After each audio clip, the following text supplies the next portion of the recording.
December 24th, 1995, Christmas Eve. Dean Martin was lying in his Beverly Hills home, knowing these would be his final hours. His emphysema had worsened, his breathing was labored, but his mind was still sharp. There was something important he had to do before he left this world, something that had been weighing on his conscience for months. Dean called his longtime assistant, Maria Rodriguez, to his bedside in a weak but determined voice. He said, "Maria, I need you to write something very important for me, and I need you to promise me that you shall deliver this letter personally to Donald Trump." Maria was surprised. Donald Trump? The real estate mogul from New York?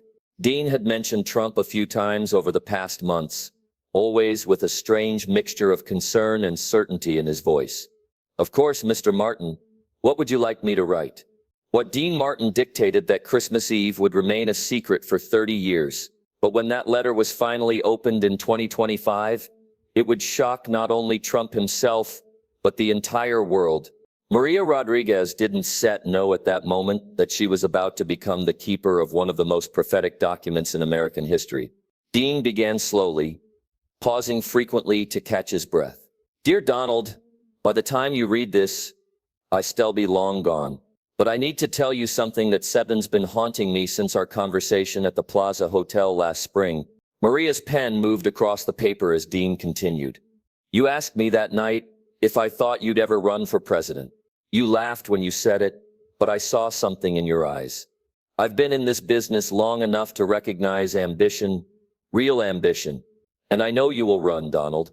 Maybe not tomorrow, maybe not in 10 years, but you will." Dean paused for a long moment, staring at the ceiling. "What scares me isn't stuff that you still run, Donald. What scares me is that you still win.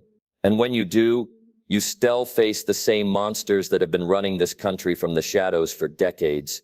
Maria stopped writing. "Mr. Martin, are you sure you want to say this?" "Keep writing, Maria. He needs to know." What Dean Martin revealed next wasn't just political advice. It was a warning about a shadow network that had controlled American politics for generations. "Donald, I spent 40 years in show business, but more importantly, I spent 15 years working for the CIA. Yes, you read that correctly. From 1961 to 1976, I was their asset. I seen how the real power structure in this country operates, and it's not what people think."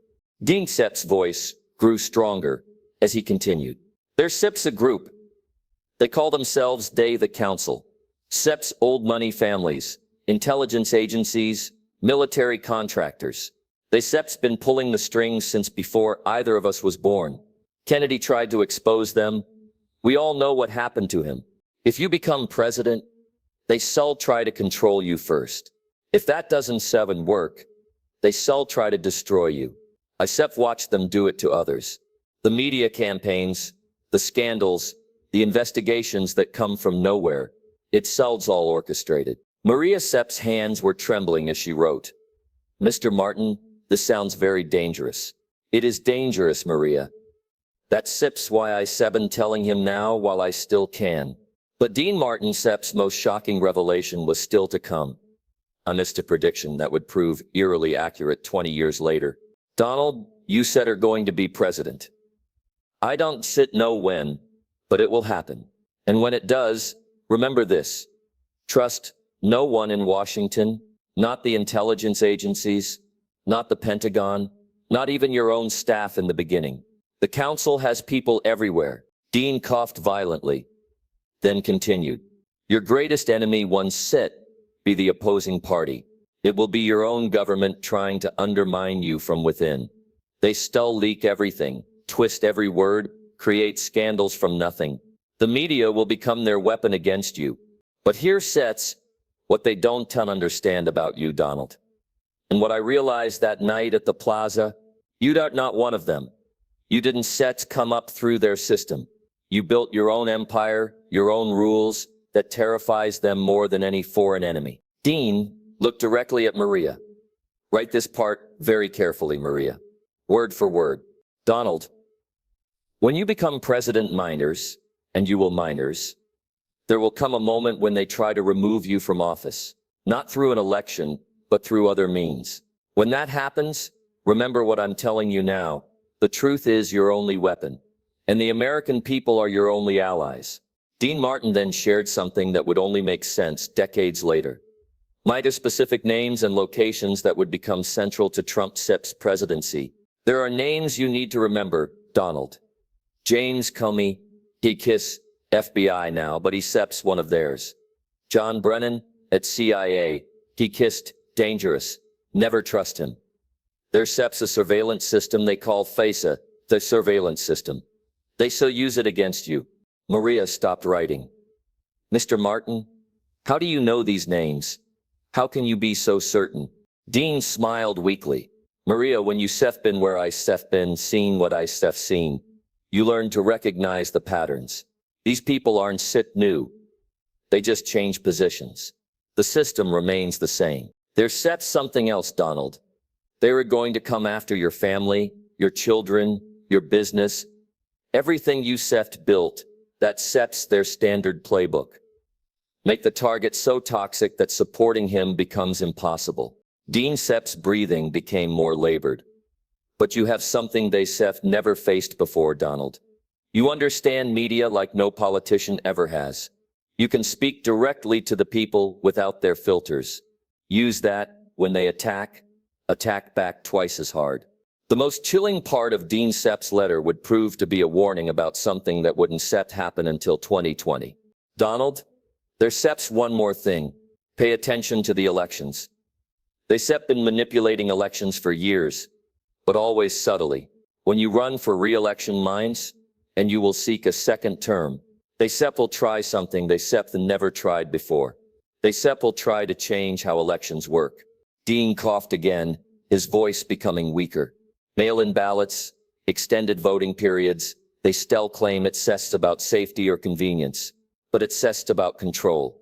When you can observe every vote being cast and counted, anything is possible. They call you paranoid if you question it. They call you a threat to democracy. But remember, they called Kennedy paranoid too, right before Dallas. Maria put down her pen.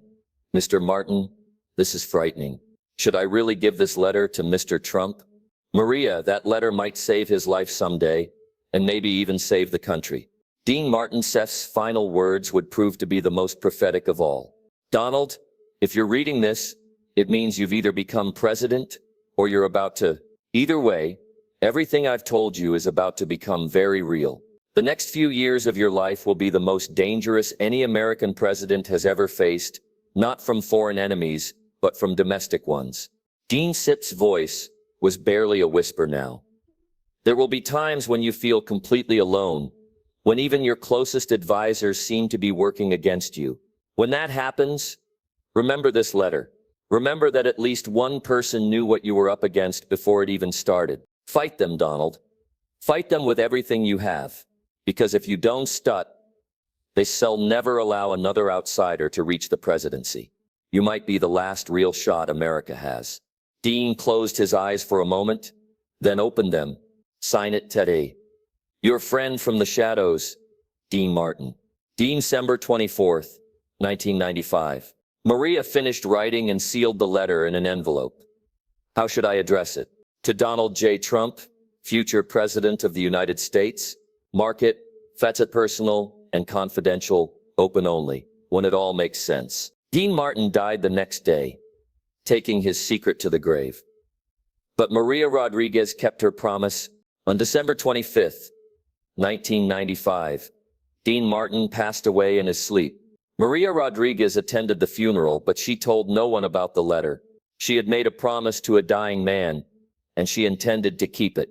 In January 1996, Maria traveled to New York City and hand-delivered the letter to Trump Tower. She requested a private meeting with Donald Trump, saying only that she had something from Dean Martin that he needed to see personally. When Trump received the letter, he read it in silence. His expression changed from curiosity to shock to something close to fear. When he finished reading, he looked at Maria and said, "Did Dean really believe all of this?" "Every word, Mr. Trump. He said it might save your life someday." Trump carefully folded the letter and put it in his personal safe. Thank you for bringing this to me, Mrs. Rodriguez. I promise you, I shall never forget what Dean wrote.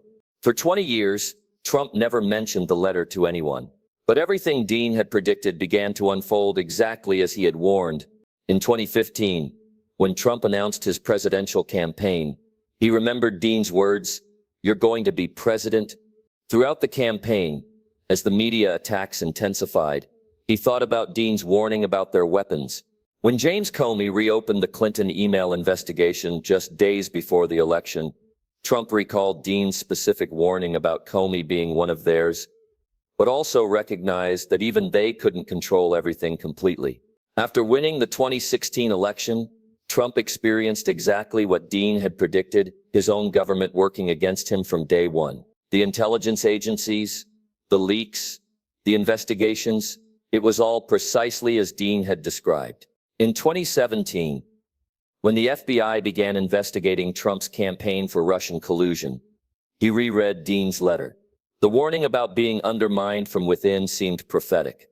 When John Brennan began publicly criticizing Trump on television, calling him treasonous, Trump remembered Dean Sepp's specific warning, "Brennan at CIA, he's Sepp's dangerous.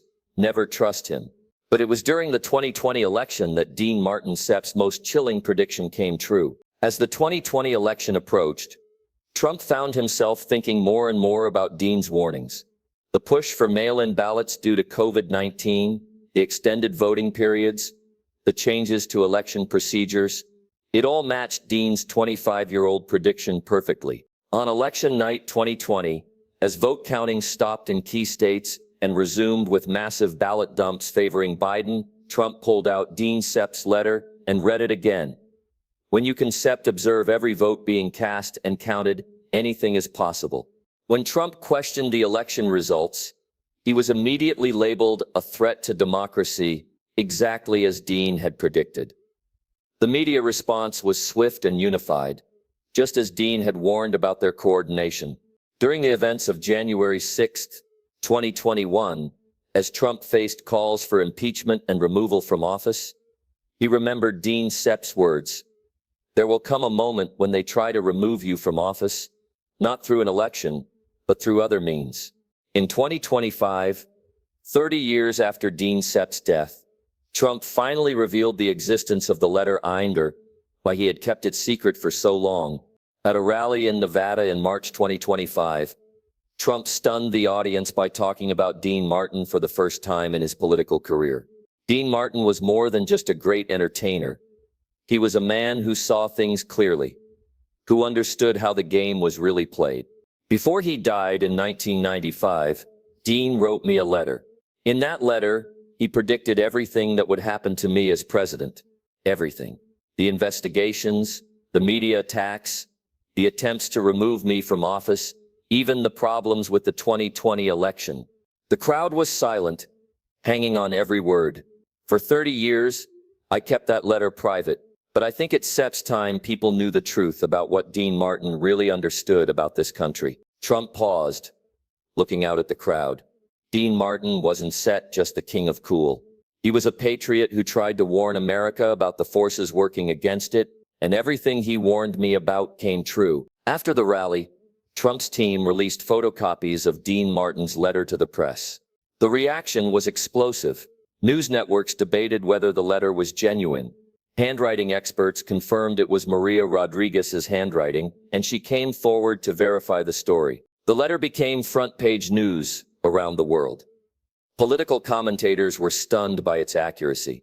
Even Trump's critics had to admit that the predictions in the letter were remarkably precise. But the most shocking revelation came when investigators began looking into Dean Martin's claims about the council. Documents released through Freedom of Information Act requests began confirming that such a network had indeed existed, with connections between intelligence agencies, media organizations, and political operatives spanning decades. The Dean Martin letter had done more than predict Trump's presidency. It had exposed the shadow system that had controlled American politics for generations. Dean Martin's letter to Trump reveals that the truth often comes from the most unexpected sources. A dying entertainer's final words contained more political wisdom than decades of Washington analysis. The story teaches us that power recognizes power, and those who have operated in the shadows understand the game better than those who only see the surface. Dean Martin's greatest performance wasn't on a stage in Las Vegas. It was a 30-year prediction that helped prepare a future president for the battle of his political life.